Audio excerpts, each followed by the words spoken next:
साथ देने की जहाँ तक बात है, साथ तो आपका ऐसे ऐसे लोग छोड़ रहे हैं कि आपके बगल में जो साहब बैठे हैं वो भी साथ छोड़ गए आपका। वो जी अपने अपने मफादात के लिए आए थे, उनको अपने मफादात के लिए अलग हो गए आज। वो तो ऑफ कोर्स जवाब बनता है जी। मैं मफादात के लिए आया था, आपके भाई ने अपना जमीर बेचा। झूठ, आप सबूत दे, सबूत दे, जमीर बेचा। आज कभी टीवी चैनल पे और आज एक सेकंड असेंबली में आया है। शर्म आनी चाहिए। खान के नाम पे वोट लेने वाले आज नून के बगल में बैठे हुए। आप अपनी बात कर रहे हैं। इस डिस्कशन के बाद इतना तो आइडिया हो गया कि आप हमारे आइडियल नहीं हो सकते कम से कम। लेकिन सर, सबसे पहली बात यह है कि आपके इस तरह के टॉक शोज जिसमें बैठ के एक पार्टी दूसरी पार्टी से लड़ाई कर रही हो और बहस कर रहे हो, ये हम बहुत अरसे के देखते आ रहे हैं, देख रहे हैं और देखते रहेंगे। बात यह है कि जो मेन मुल्क का मसला है, आप उस पर बात कब करेंगे? बलूचिस्तान पे आप कह रहे हैं हमारी आपके साथ हमदर्दियां हैं, आप अपने मुल्क में जमहूरियत को मजबूत करने के लिए कभी क्यों नहीं कुछ करते? खान साहब की बात करें तो सर वो कहते रहे हैं कि जी मैं दहशत गर्दों से बात कर लूंगा, लेकिन मैं इन दूसरी जमहूरी जमातों से बात नहीं करूंगा। आप अपना जब तक एटीट्यूड नहीं बदलेंगे, ये लड़ाइयाँ इसी तरह जारी रहेंगी। तो एक मशवरा है, एक क्वेश्चन भी है कि आप अपना ये एटीट्यूड खुदारा मुल्क की डेमोक्रेसी के लिए, हमारे लिए और हमारे मुस्तकबिल के लिए बेहतर करें। देखिए, जहाँ तक बात थी कि तालिबान से, इट्स नॉट ब्रॉड के दहशत गर्दों से, मगर उस वक्त ये था कि जंग जो है वो एक सोल्यूशन नहीं है। तालिबान को आपको इंगेज करना होगा अगर तो आप चाहते हैं कि आपके बॉर्डर एरियाज़ पे किसी किस्म का भी अमन व अमान नाफिज हो। ठीक है, सियासी जमातों से हमने बिल्कुल कभी गुरेज नहीं किया, हम आज भी बात करने को तैयार हैं। शर्मिला बीबी ने जो पहले दिन शुरू में कहा कि ये हमें दावत देते रहे कि आए हम इनके साथ हुकूमत बनाएं, हम तो दावत देते रहे इन्हें कि आए हमारे साथ फॉर्म 47 पे आवाज़ उठाएं, आए हमारे साथ। अगर आप शफाफ इलेक्शंस पर और एक मुनसिफाना इलेक्शन पर आवाज़ उठाते हैं तो हम आपके साथ हैं।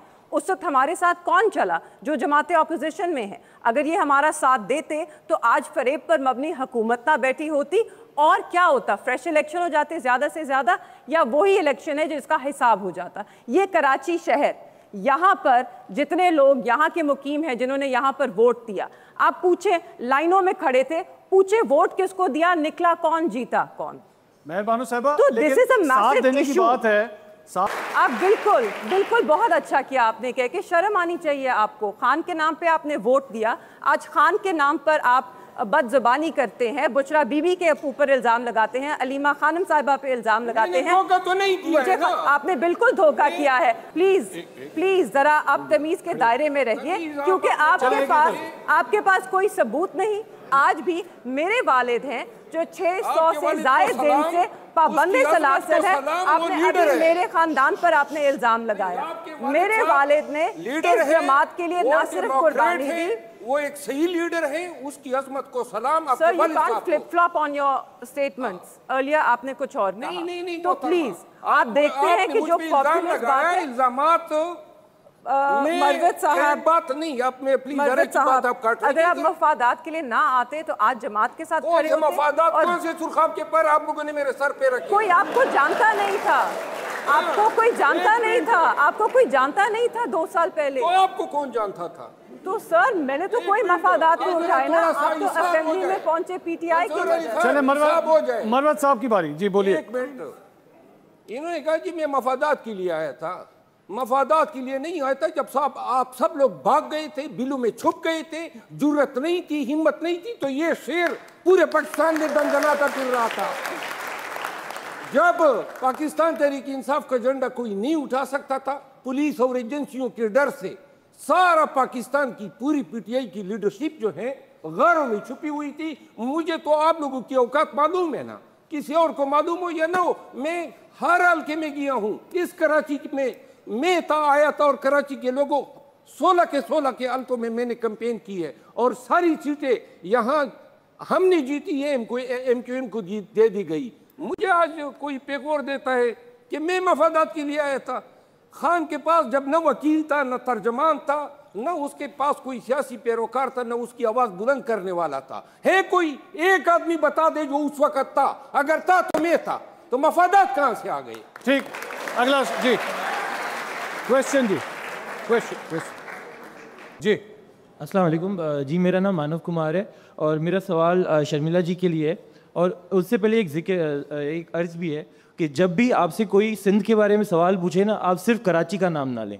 सिंध में हैदराबाद भी आ जाता है, सक्खर भी आ जाता है और दूसरे छोटे छोटे शहर और गांव भी आ जाते हैं जो सिंध के नीचे आते हैं। आप उनका भी और उनके हालात का भी जिक्र करें।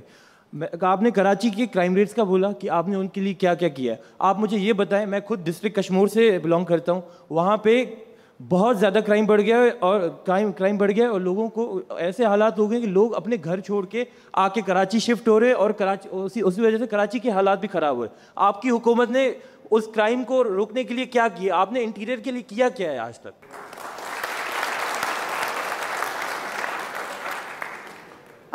मेरे भाई, मैंने कभी भी ये नहीं कहा कि सिंध का मतलब कराची है और मैंने कभी भी कराची को सिंध से अलग नहीं समझा। मैं कराची का जवाब इसलिए दे रही थी क्योंकि वो कराची को लाहौर से कंपेयर कर रहे थे और वो सड़कों की बात कर रहे थे और वो मोटरवे की बात कर रहे थे। मैं उसका जवाब दे रही थी। For me Sindh is all the districts including Karachi. मैं कभी नहीं कहती कि कराची और सिंध, मैं हमेशा कहती हूँ सिंध। जहाँ तक आपने बात की कश्मीर के अंदर जो है वो लॉ एंड ऑर्डर के हालात पहले ख़राब थे लेकिन अब बहुत बेहतर हुए हैं। शायद आप मेरी बात से सहमत नहीं होंगे और शायद मैं आपको मुतमईन भी नहीं कर पाऊँ। आप पता नहीं किस इशू के बारे में बात कर रहे हैं। अगर कोई स्पेसिफिक इशू है तो आप मुझसे पूछ सकते हैं, मेरे पास जवाब हुआ तो मैं बता दूँगी, क्योंकि मुझे नहीं पता एग्जैक्टली आप किस इशू के बारे में बात करें।